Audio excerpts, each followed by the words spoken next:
আমি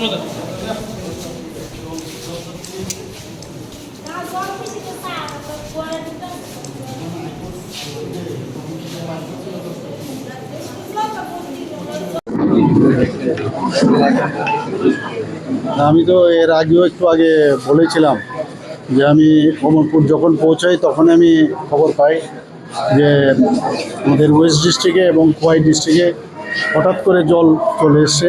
যা শুনলাম আমাদের ওয়েস্টে তো বড় মোরাতে প্রচুর বৃষ্টি হয়েছে, যে কারণে এখানে বিভিন্ন জায়গায় জল জমে গেছে। এবং 2024-এও কিন্তু এরকমই হয়েছিল, অগাস্ট মাসে হয়েছিল।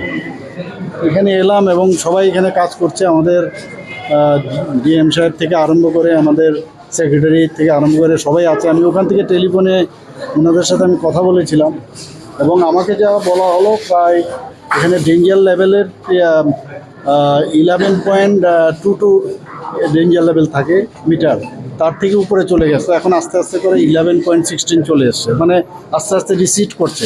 এটা একটা মানে ভালো খবর যে অন্তত কমছে জলটা, বৃষ্টিটা আর হচ্ছে না। আমি জিজ্ঞেস করলাম যে ওখানেও কোনো বৃষ্টি হচ্ছে কি না এই খবরটা নেওয়ার জন্য পাহাড়ে, বলছে ওখানেও বৃষ্টি হচ্ছে না। তো আর এটা দেখা যাক, এখন রাত গেলে আমরা বুঝতে পারবো